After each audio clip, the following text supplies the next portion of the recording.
इसके बाद उसकी जुनैद, मेरे ख्याल में कोई जुनैद सब तरह की क्या है वो भी तैयार हो रहा है माशाल्लाह। एक नस्ल तैयार हो रहा है। आप इससे कोई लीडर नहीं बनेगा, आप फिक्र ना करें। आप सिर्फ डेस्क बजाने वाले होंगे। तहरीक इंसाफ में बैरिस्टर गौर चेयरमैन बन जाता है। तहरीक इंसाफ में उमर अयूब अपोजिशन लीडर बन जाता है। तुम्हारे किस्मत में ये नहीं है, तुमने सिर्फ तालियां बजानी है और डेस्क बजाने हैं, तुम्हारे पास और कोई रास्ता नहीं है। मैं ख्वाजा साहब, आपने माशाल्लाह बहुत जानदार तकरीर की, लेकिन आपकी एक तकरीर पुरानी भी है। अब मुझे दे दे थोड़ा, वो एक पुरानी तकरीर में उसकी सुनाना चाहता। बजट में इस वक्त इनकी एलोकेशन हुई है, उनके ऊपर इनका हक नहीं बनता, लेकिन आज भी ये पूरी इम्प्यूनिटी के साथ अपना सीना चौड़ा करके ये अच्छा साहब, ये चलाना मुनासिब नहीं है। मैं सिर्फ आप तकरीर में बात कर लें। ये आपका पुराना, क्या ये वही ख्वाजा आसफ है जो अभी बोल रहा था? ये वही ख्वाजा आसफ है। असद कैसर साहब।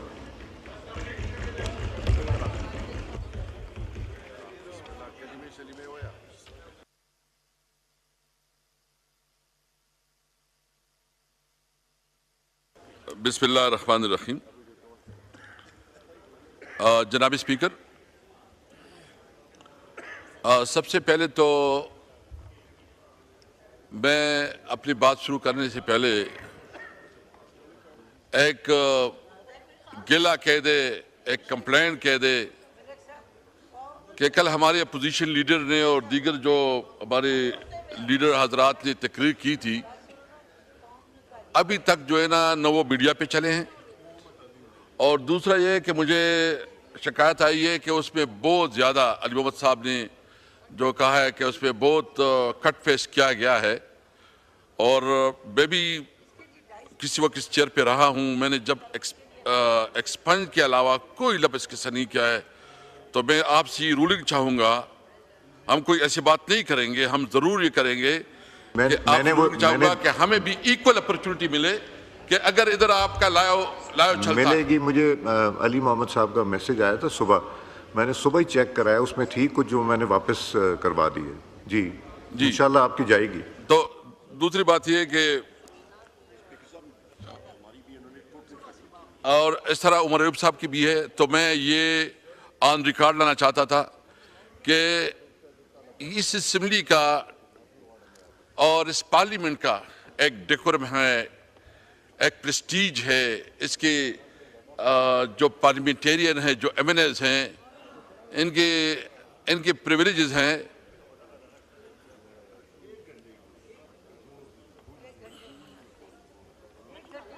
तो मैं ये उम्मीद रखता हूँ, मैं डिप्टी स्पीकर साहब आपसे तो ये उम्मीद रखता हूँ, पीपल पार्टी से आपका ताल्लुक है और आप लोग हमेशा जमहूरियत की चैंपियन रहे हैं।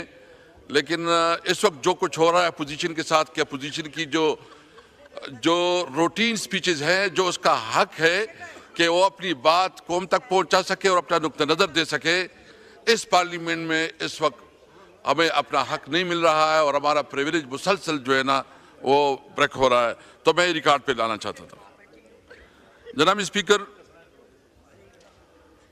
ईरान पे जो इसराइल ने हमला किया है और जिस तरह ईरान ने रिटेलिएट किया है और अपना जो हक दिफा इस्तेमाल कर रहा है, हम अपनी ईरानी भाइयों के साथ हैं। हम भरपूर तरीके से जो है ना अपनी जो हमारी इसराइल मुसलसल, आप थोड़ा मेरा बारी करें, सॉरी जी। देखिए, इसराइल ने मुस्लिम ममालिक का ऑर्डर इन द हाउस तशरीफ रखें प्लीज, इधर अंदर चले जाएं, लॉबी में अगर बात करनी है। जितना इस वक्त ईरान के ऊपर इसराइल ने एक हमला किया है और जो कुछ ईरान अपनी सेल्फ डिफेंस में कर रहा है, हम उसकी भरपूर हिमायत करते हैं और ये समझते हैं कि इस मौके पे ईरान को अकेला छोड़ना, ईरान के साथ जो है ना उसका मुकम्मल साथ देना यह हमारा अखलाकी फ़र्ज़ है। इसराइल ने जिस तरह फ़लस्तीन में जेनोसाइड किया, जो बच्चों, औरतों, बुजुर्गों, शहरियों, अस्पतालों, स्कूलों, किसी जगह को नहीं छोड़ा, और जो फ़लस्तीन की नस्लकुशी कर रहा है, इस वक्त न कोई ह्यूमन राइट्स, न वो ममालिक जो अपने आप को ह्यूमन राइट्स की चैंपियन समझते हैं, किसी तौर पर वो इस पे आवाज़ नहीं उठा रहे बल्कि खामोश है। और ख़ासकर जो हमारी इस्लामी उम्मा है उसकी भी खामोशी मानी खैज़ है। और मैं समझता हूँ कि इस वक्त पाकिस्तान की हुकूमत की जिम्मेदारी है कि वो इफ़ेक्टिवली OIC के लिए, उस OIC को बुलाने के लिए पाकिस्तान अपना किरदार अदा करे, क्योंकि जब पाक भारत तनाज़ा खड़ा हो गया और भारत ने पाकिस्तान के ऊपर हमला किया तो उसमें ज़्यादातर इसराइल के ड्रोन इस्तेमाल हुए। खुदा न ख्वास्ता इसके बाद उसकी एडवेंचर, उसके दूसरा निशाना पाकिस्तान हो सकता है। इसलिए पाकिस्तानी कौम को और पाकिस्तान की हुकूमत की जिम्मेदारी बनती है कि वो जितना अपना सफारती ताल्लुकात या जिस लेवल पे कर सकते हैं वो अपना किरदार ज़रूर अदा करें। हम अपनी ईरानी भाइयों के साथ हैं और इस मुश्किल घड़ी में उसके साथ भरपूर साथ दे रहे हैं। मुझसे पहले भी ख्वाजा आसिफ साहब ने एक लंबी चौड़ी तकरीर की और उन्होंने इशारतन, कनायतन और डायरेक्ट भी हमारे लीडर इमरान खान के ऊपर जो है ना तनकीद की। इमरान खान वो लीडर है जिसने इस मुल्क को बहुत बड़ी इज्जत वर्ल्ड कप दिया, शौकत खानम अस्पताल दिया, यूनिवर्सिटियां दी, और सबसे पहले इमरान खान वो वाहिद लीडर है जो हर लिहाज से पाकिस्तान की सिक्योरिटी और सॉवरेनिटी के ऊपर कोई कंप्रोमाइज नहीं किया। इन्होंने एक हवाला दिया, ख्वाजा साहब मेरे ख्याल में चले गए, लेकिन मैं उसकी जो रिकॉर्ड दुरुस्तगी के लिए कहना चाहता हूं। उसने कहा कि आपने जो अटैक हुआ 19 में और 2019 में, जिस तरह पुलवामा में, और जिस तरह इमरान खान ने इस पार्लियामेंट में तकरीर की और उन्होंने कहा कि अगर कोई समझता है कि वो हमारी सॉवरेनिटी को चैलेंज करेगा, अगर कोई समझता है कि वो हमारे सरहदातों के ऊपर हमला और होगा, तो उसने कहा हम सोचेंगे बाद में, जवाब पहले देंगे, और दिया। और आपने देखा कि एक जितना उसने किया हमने उससे डबल होकर जवाब दिया। उसका पायलट गिरफ्तार हुआ इस पार्लियामेंट में। इस पार्लियामेंट में आप सारे मौजूद थे। हमने जॉइंट सिटिंग बुलाया, जॉइंट सिटिंग में इस पार्लियामेंट में डिस्कशन, डिबेट हुई और उसमें मुश्तरका फैसला हुआ कि अभिनंदन को की वापसी इस पार्लियामेंट ने फैसला किया था। ये किसी हुकूमत ने फैसला नहीं किया था, इस पार्लियामेंट ने फैसला किया था। हमने तमाम मामलात में इस पार्लियामेंट को इज्जत दी। अभी क्या सूरत हाल है? मैं पूछना चाहता हूं जनाब स्पीकर के इस पूरे मामले में मियां नवाज शरीफ साहब आपका लीडर किधर था? क्या उसकी कोई एक स्टेटमेंट आई है? क्या उसने कोई मजम्मत की है? इमरान खान इस हुकूमत की जबर और जुल्म की वजह से जेल में है, लेकिन इसके बावजूद उसने जो स्टेटमेंट दिया, ट्वीट किया, उसने अपनी कौम की नुमाइंदगी की और किसी भी तौर पर अपने मुल्क के सॉवरेनिटी पे कंप्रोमाइज नहीं किया। उसने ये बहाना नहीं बनाया कि मेरे साथ क्या हो रहा है। इसके बावजूद कि उसके साथ जो जुल्म हो रहा है, उसके साथ जो नारवा सलूक हो रहा है, ख्वाजा साहब कहते हैं कि तुम जो है ना एक शख्स के इर्द गिर्द जो है ना आगे पीछे हो रहे हो। ख्वाजा साहब, आपने तो एक पूरा नस्ल तैयार किया हुआ है। अभी मियां नवाज शरीफ, मियां शहबाज शरीफ, मियां हमजा शरीफ और मैडम मरियम नवाज, और इसके बाद उसकी जुनैद, मेरे ख्याल में कोई जुनैद सब्तर है कि क्या है, वो भी तैयार हो रहा है माशाल्लाह। एक नस्ल तैयार हो रहा है। आप इससे कोई लीडर नहीं बनेगा, आप फिक्र ना करें, आप सिर्फ डेस्क बजाने वाले होंगे। तहरीक इंसाफ में बैरिस्टर गौर चेयरमैन बन जाता है। तहरीक इंसाफ में उमर अयूब अपोजिशन लीडर बन जाता है। तुम्हारे किस्मत में ये नहीं है, तुमने सिर्फ तालियां बजानी है और डेस्क बजाने हैं, तुम्हारे पास और कोई रास्ता नहीं है। मैं ख्वाजा साहब, आपने माशाल्लाह बहुत जानदार तकरीर की, लेकिन आपकी एक तकरीर पुरानी भी है। अब मुझे दे दे थोड़ा, वो एक पुरानी तकरीर में उसकी सुनाना चाहता। बजट में इस वक्त इनकी एलोकेशन हुई है, उनके ऊपर इनका हक नहीं बनता, लेकिन आज भी ये पूरी इम्प्यूनिटी के साथ अपना सीना चौड़ा करके डिफेंस साहब ये चलाना मुनासिब नहीं है। मैं सिर्फ आप तकरीर में बात कर लें। ये आपका पुराना, क्या ये वही ख्वाजा आसफ है जो अभी बोल रहा था? ये वही ख्वाजा आसफ है? तुम हमें बताओगे कि देखे हमारे लीडर इमरान खान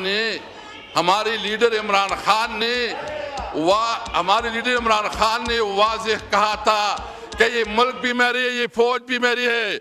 हम अपने मुल्क के इदारों पे, अपनी फौज पे फख्र करते हैं, हम हमेशा अपने फौज के साथ है। लेकिन इसका मतलब नहीं कि आपके पास कोई शर्म और हया है, कोई शर्म और हया है। आप इस वक्त जिस इस सीट पे बैठे हैं, क्या आप इस सीट को आवाम ने आपको दिया है? पारम 47 के पैदावार इधर आपको ज़मीर मरामत नहीं करता, आपके अंदर कोई शर्म और हया नहीं आती, और आप पूरी लाहौर में सिर्फ 2 सीटें मुस्लिम लीग जीती है, टोटल 17 सीटों के मालिक है। और चोरी और किसको कहती है? तुमने तो मैंडेट चोरी किया है। और तू जो तनख्वाह ले रहा है, हराम तनख्वाह ले रहा है, और तू जो प्रिविलेज ले रहा है, हराम प्रिविलेज ले रहा है। तुम जो कानून सारे, ये फिर कहते हैं कि तुम सब कुछ एक लीडर के इर्द गिर्द कर रहे हो। जनाब स्पीकर, मैं पूछना चाहता हूं, 26वीं आईनी तरमीम किस लिए पास की गई?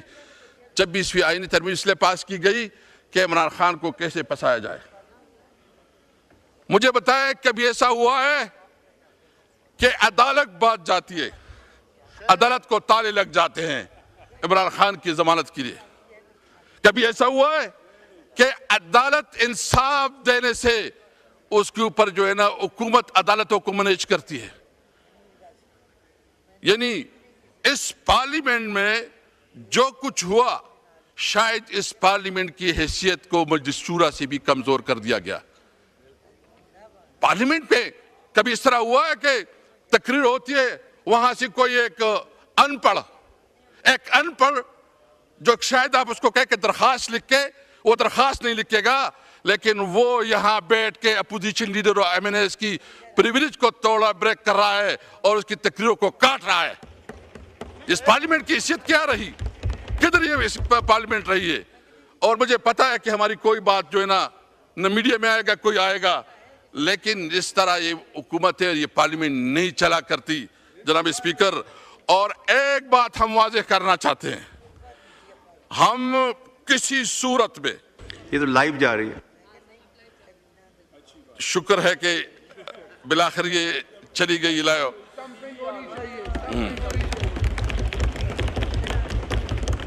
जनाब स्पीकर, इमरान खान जो कि पाकिस्तान का सबसे मकबूल लीडर है, जो कि हमेशा पाकिस्तान की बात करता है, पाकिस्तान की सॉवरेनिटी की बात करता है, आज़ाद खारिजा पॉलिसी की बात करता है, ये इनसे हजम नहीं हो रहा। आप जितना करे जुल्म करे, जितना तुम्हारा बस चले चलाओ, गोली चलाते हो, जेल भेजते हो, जो कुछ करना चाहते हो करो, हम डट के खड़े रहे इंशाअल्लाह इमरान खान के साथ। और कोई अगर समझता है कि इस हथकंडों से इमरान खान वो आप इसको कमजोर करेंगे, आप उसको कंप्रोमाइज करेंगे, ये आपकी गलतफहमी है। पूरी पाकिस्तानी कौम जो है ना इमरान खान के साथ खड़ी है। मैं इस वक्त दूसरी इश्यूज जो अपनी सूबे के हवाले से 2-3 इश्यूज हाईलाइट करना चाहता हूं। जनाब स्पीकर, NFC अवार्ड के मुताबिक हर सूबे का एक शेयर मुकर्रर है। हमारे सूबे का इस वक्त जो शेयर है वो 14% है। जब फाटा मर्ज हो गया तो उसका शेयर पर पॉलिसी वो 19% बन गया। अभी तक जो हमारा बुनियादी शेयर है कि जब खैबर पख्तूनख्वा को अपना शेयर मिले 19%, अभी तक वो उसका फैसला नहीं हो रहा और खैबर पख्तूनख्वा को अपनी बुनियादी कानूनी आईनी हक से महरूम रखा जा रहा है। और उसके मुताबिक जो दहशतगर्दी के खिलाफ हमें 1% दिया जा रहा है, और अब मियां शहबाज शरीफ साहब जब भी जाते हैं कहते हैं आपको तो 1% मिल रहा है, हम 1% इतने अरब मिले हैं और आपने अपनी पुलिस के ऊपर क्यों नहीं खर्च किया। जनाब प्राइम मिनिस्टर साहब, आपसे पूछना चाहते हैं कि इस वक्त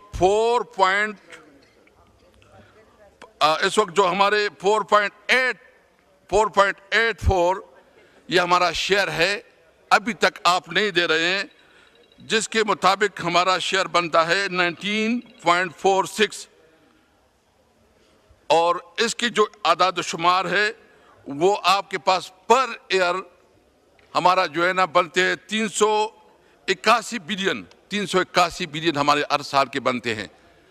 अभी तक खैबर पख्तूनख्वा को नहीं मिल रहे हैं। आपने वादा किया था कि फाटा मर्जर में हम हर साल 100 बिलियन और 10 साल में 1000 बिलियन जो है ना वो हम खैबर पख्तूनख्वा को देंगे ताकि फाटा की डेवलपमेंट पे काम हो जाए। अभी तक वो पैसे कहाँ हैं? गुज़िश्ता 6 सालों में 478 बिलियन रुपए जो है ना उसकी अदम अदायगी अभी रहती है। इसके अलावा PSDP में जो इन्होंने शेयर रखा है, PSDP में जो इन्होंने शेयर रखा है, कल वरूब साहब बता रहे थे 55 करोड़ रुपए टोटल PSDP में इन्होंने शेयर रखा है। यानी एक सूबे को आप अपने NFC का जो शेयर है उससे भी महरूम रख रहे हो। जो 3% कमिटमेंट की गई थी कि तमाम सूबे 3% शेयर देंगे और वफाक देगा 3%, अभी तक सिर्फ खैबर पख्तूनख्वा अपना 3% दे रहे हैं, बाकी कोई सूबा और वफाक अपना शेयर नहीं दे रहा। आप NFC में हमारा ड्यू शेयर नहीं दे रहे, आप जो कमिटमेंट है 3% वो पूरा नहीं कर रहे हैं। आप हमारा जो इस वक्त सिर्फ नेट हाइडल प्रॉफिट पे जो हमारा बनता है 123 बिलियन 123 बिलियन रुपीस हमारा नेट हाइडल प्रॉफिट में बनता है, वो नहीं दिया जा रहा है। जो टोबैको में हमारा बनता है वो नहीं दिया जा रहा, टोबैको सेस में। तो ये तो इस किस्म की है कि पहले जब अंग्रेज के दौर में जब किसी गांव में एक शख्स कोई कार्रवाई होती थी तो पूरी गांव को सजा दी जाती थी। तो खैबर पख्तूनख्वा के अवाम ने PTI को वोट दिया और इसकी वजह से पूरी खैबर पख्तूनख्वा को कलेक्टिव पनिशमेंट दी जा रही है। उनकी बुनियादी हुकूक और उनकी बुनियादी फंड नहीं दी जा रहे हैं। और ये अभी से नहीं है, जब से PDM की हुकूमत बनी है। यानी क्या गुनाह किया? क्या वो इस मुल्क की इकाई नहीं है? क्या कानून और आइन के मुताबिक वो इस मुल्क का हिस्सा नहीं है? क्या जो हमारा हक बनता है, हमारा शेयर बनता है और आइन और कानून के मुताबिक हमारा शेयर बनता है, आप हमें नहीं दे रहे हैं? जनाब स्पीकर, मैं किसी को नहीं चाहता कि वो इस हालत तकलीफ से गुजरे जो कि हमारे फाटा के लोग गुजरे हैं। आप सोच सकते हैं, आप इमेजिन कर सकते हैं कि पूरी की पूरी गांव वो उजाड़ दी जाए, वो माइग्रेट की जाए, उनकी ख़वातीन, उनके बच्चे, उनके बुजुर्ग दूसरों के डेरों में, मस्जिदों में, घरों में रुल रहे हों और फिर आप इसको कहें कि नहीं यहाँ तो आप जो है ना स्मगलिंग कर रहे हैं। यानी इस वक्त फाटा के साथ स्टेट ने क्या क्या है, क्या डेवलपमेंट दिया है, क्या कॉलेजेस बनाए हैं, क्या रोड्स बनाए हैं, क्या क्या है? और जो इस वक्त फाटा को मर्ज करके उसका सारा बोझ सूबे पे डाला गया है, सूबे की अपनी फाइनेंशियल पोजीशन इतनी नहीं हो सकती कि वो पूरा बोझ को उठा सके, और वफाक अपना शेयर नहीं कर रही है, तो ये बुनियादी तौर पर कलेक्टिव पनिशमेंट है जो कि खैबर पख्तूनख्वा के अवाम को दिया जा रहा है। हम इसकी भरपूर मजम्मत करते हैं। और अभी एक नया टैक्स जो है ना, जो फाटा और फाटा के ऊपर जो है ना 10% टैक्स, फाइनेंस मिनिस्टर साहब बैठे हैं जो इन्होंने फाटा और फाटा के ऊपर नया टैक्स लगाया है, मिनिस्टर सेल टैक्स लगाया है। मिनिस्टर साहब आपकी तवज्जो चाहिए जी, आपकी तवज्जो चाहिए फाइनेंस मिनिस्टर साहब, आपकी तवज्जो चाहिए। जो आपकी मैं वो आप मसरूफ इसलिए मैंने आप कहा कि जो फाटा और फाटा के ऊपर जो टैक्स लगाया, सेल टैक्स लगाया है 10%, आपने गुज़िश्ता पहले साल जो है ना मेहरबानी की थी, इसको विड्रा किया था। तो मैं पूछना चाहता हूँ कि क्या ऐसे किस्म के इकदाम हुए? देखिए, जो फाटा और फाटा पे जो टैक्स की छूट थी वो इस वजह से थी कि वो वार एंड टेरर की वजह से सबसे बुरी तरह मुतासर रहा। अभी तक वो इलाका उस सिचुएशन से नहीं निकला।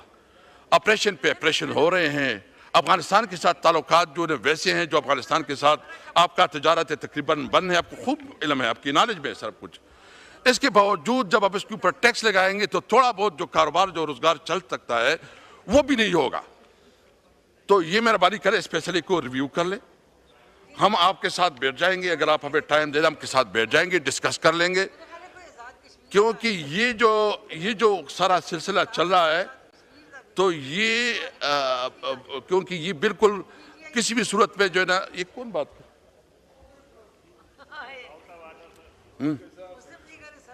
देखा, तो ये जो है ना, ये आप मेहरबानी करें, क्योंकि ये मुमकिन नहीं है कि इस सूरत हाल में फाटा के अवाम जो है ना इस टैक्स को वो पे कर सके। हम आपसे उम्मीद रखते हैं, आपने पहले भी क्योंकि हम आपको समझते हैं कि आप टेक्नोक्रेट है, आपकी पॉलिसी के साथ हमारा इख्तलाफ हो सकता है, आपकी शख्सियत के साथ नहीं हो सकता, और हम ये समझते हैं कि आप इस इशू पे बिल्कुल हम समझते हैं कि आप थोड़ा डिफरेंट वो है और आप एक पॉजिटिवली सोचते हैं। तो हम उम्मीद रखते हैं कि इस मामले में जो है ना अपना किरदार अदा करेंगे और इस टैक्स को विड्रा करेंगे। मैं इस वक्त लोड शेडिंग के हवाले से अपनी सूबे की जो लोड शेडिंग है, जनाब स्पीकर, इस ईद के दौरान हुकूमत ने फैसला किया, नहीं मैं चूंकि मुझे 4-5 मिनट और चाहिए होगा, मैं सिर्फ अपने इलाके के हवाले से अभी बात करना चाहता हूँ। ये ईद हमने तकरीबन एक गज़ाब से कम नहीं गुजारा। आपको पता है पूरा KPK में इस किस्म का कुर्बानी की जो है ना कुर्बानियाँ होती हैं गोश्त लोगों की, और फिर बहुत 24 घंटे में 2 घंटे बिजली अवेलेबल थी। हुकूमत मुसलसल जो है ना ऐलानात कर रही थी कि ईद की 3 दिन कोई बिजली नहीं जाएगी। आप यकीन रखें, ये शहराम खान बैठा है, कल इसके घर के सामने पूरे लोग बैठे थे। इनका क्या गुनाह है? यानी बिजली जो है ना वो फाक का सब्जेक्ट है, पेस्को है, लोग हमारे घरों के सामने बैठे हैं और 24 घंटे में सिर्फ 2 घंटे बिजली। और फिर इंटरेस्टिंगली लोड शेडिंग की मुख्तलिफ तरीके है। एक लोड शेडिंग है, एक लोड मैनेजमेंट है, और फिर एक फोर्स लोड शेडिंग है, यानी NTDC भी जो है लोड शेडिंग की जाती है। और फिर इसके साथ वोल्टेज जो है ना इतना कम हमें बिजली देते हैं कि उसका वोल्टेज इंतहाई कम होता है। उसकी वजह से जो हमारी जितनी भी इलेक्ट्रॉनिक अप्लायंसेस होते हैं वो सारे जल जाते हैं, नुकसान होता है। और ये खैबर पख्तूनख्वा, ये जो तुरबेला डैम है, तुरबेला डैम ये हमारे ज़िले में, और इसका पावर हाउस जहाँ बिजली जनरेट होती है वो भी स्वाबी में है। और इसका जो टोटल इस वक्त जो बिजली जो पैदावार है इसका ये 6200 मेगावाट सिर्फ तुरबेला से पैदावार है। और हमें ये जो आईन के मुताबिक ये अल्लाहु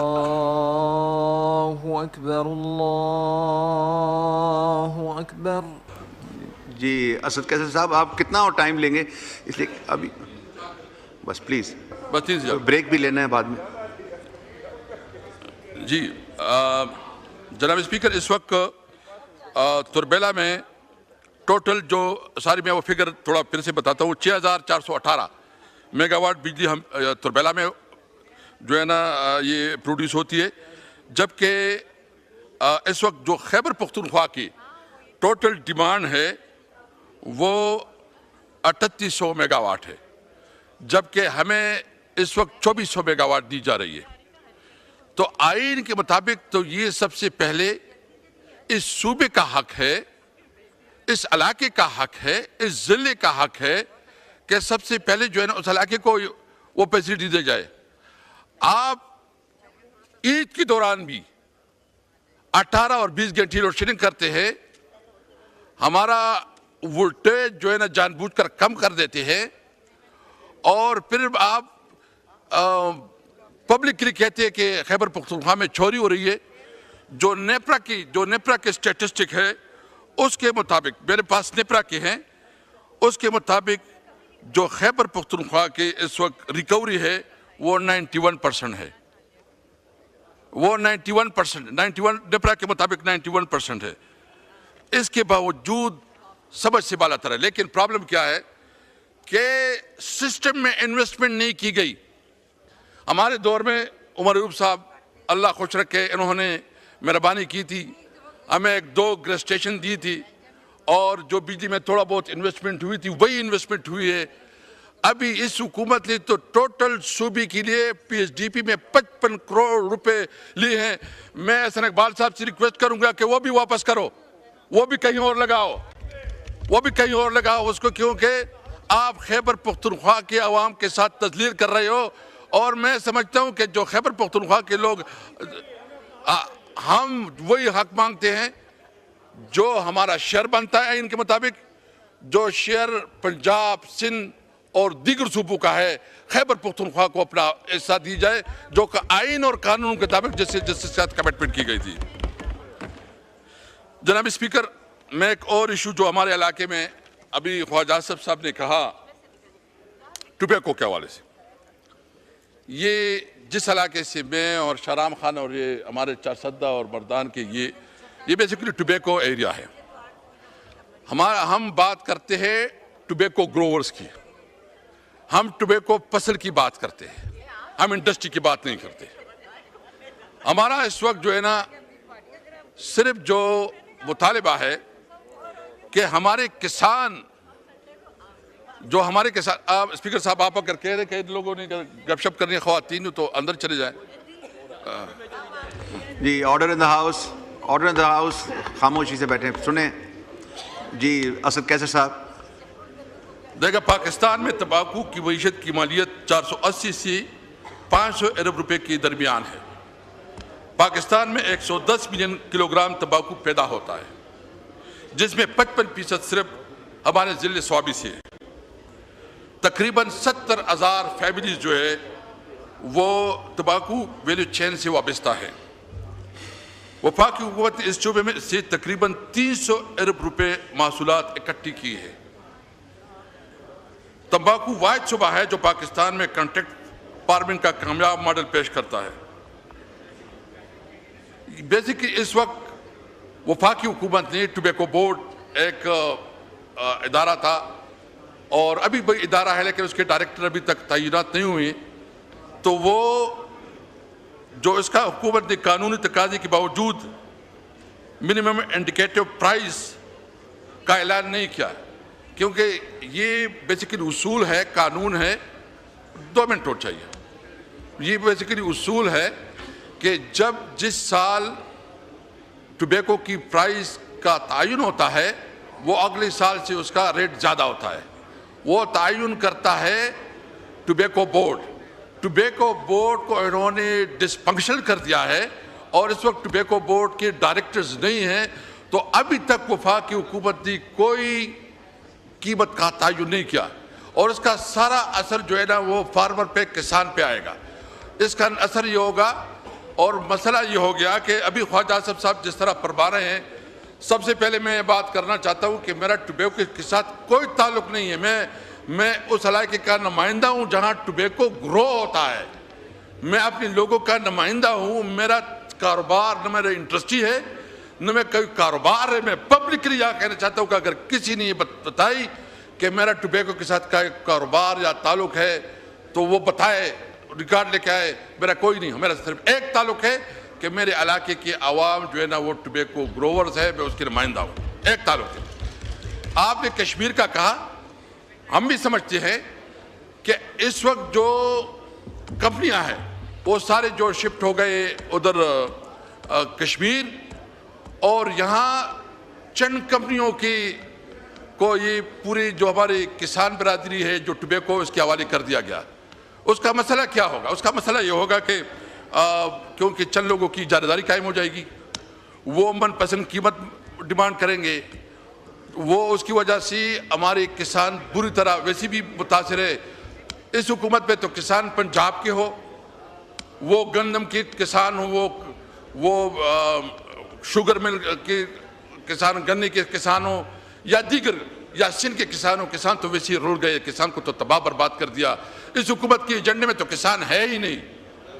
किसान को तो उन्होंने जिस तरह पंजाब के किसानों को उन्होंने ओपनली छोड़ दिया कि प्राइवेटली जो मैनेज कर सके, और उन्होंने मरियम मैडम ने अपने आप को लाताल्लुक रखा है। तो इंशाल्लाह जब इलेक्शन आएगा पता चल जाएगा कि किसान तुम्हारा क्या हाल करेगा। पंजाब में आप समड़ियाल में आपने अंदाज़ा कर दिया, अगर ये इलेक्शन फ्री और फेयर होता तो समड़ियाल में आपका कोई सीट न होता। तो मैं सिर्फ मुतालिबा ये करता हूँ कि टोबैको के लिए सबसे पहले जो मिनिमम इंडिकेटर प्राइस है उसका जल्द से जल्द ऐलान किया जाए, और साथ साथ मेरा ये भी मुतालिबा है कि जो छोटी छोटी उन्होंने कश्मीर में यहाँ जहाँ भी, इनको हर सूरत में, हमें इस ताल्लुक नहीं, आप इंडस्ट्री के साथ जो भी जितना भी टैक्स लेना चाहते हैं, जितना टैक्स लेना चाहते हैं, आखिरी बात कीजिएगा प्लीज, लेकिन जितना भी टैक्स लेना चाहते हैं, लेकिन हमारे किसानों को प्रोटेक्ट करें, उनकी जो कीमत है वो कीमतें सही तायुन करवाएं, उसको प्रोटेक्ट करें।